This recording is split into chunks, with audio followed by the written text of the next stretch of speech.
All right, hey everyone, just wanted to go ahead and wish you a great week. And in light of the training that I have coming up next week called Communication Toolkit for Leadership and Teams, I just wanted to kind of just provide a little bit of just a few tips I think that are going to be relevant to anyone that is in leadership, whether you're a manager, whether you're in ministry, whatever it is. I think that it's just a few things that we all need to be conscious of.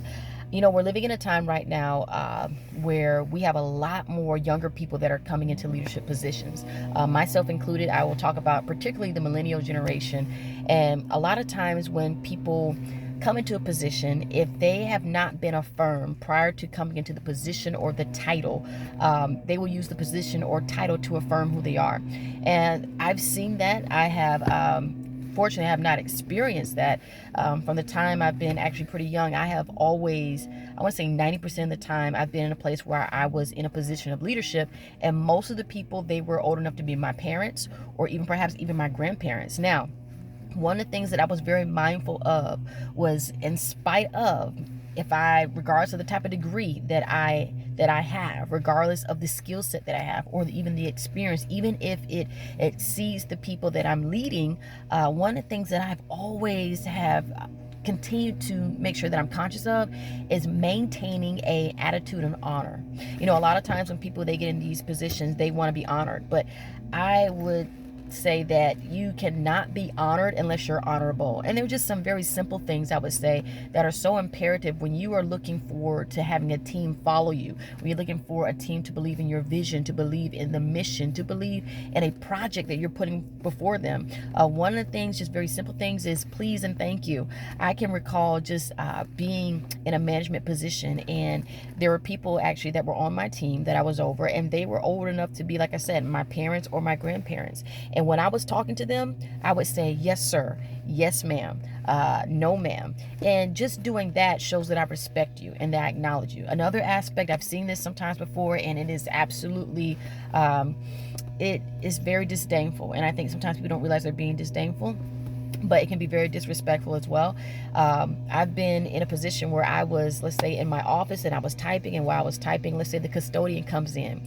Okay, just because the custodian comes in, and because they're not someone that is an actual colleague of yours, does not give a person the right to disregard them, to not acknowledge them, or to disrespect them. So anytime if there was a custodian that came in, I would ask them how their day was, and I would thank them for taking out my trash. I would say, yes, ma'am, no, ma'am. Those simple things, opposed to, you've seen, I've not just in movies, this is in real life. I've worked with people like this where they're on their computer and they're so busy typing that they cannot even acknowledge the person who's serving. We have to remember that we are servant leaders. So when you're in a position of leadership, you're not just in a position to be served, you're in a position to serve. And more importantly, you are serving your team first, and you're serving those that assist you in doing your job. And so I just cannot stress this enough, because a lot of times we encounter people. I have worked with people that they have never been in a position of leadership, and I can tell because the position has affirmed them at a place that perhaps their parents did not, or the position affirms them at a place that they did not acquire a sense of affirmation. And so they talk to people any kind of way.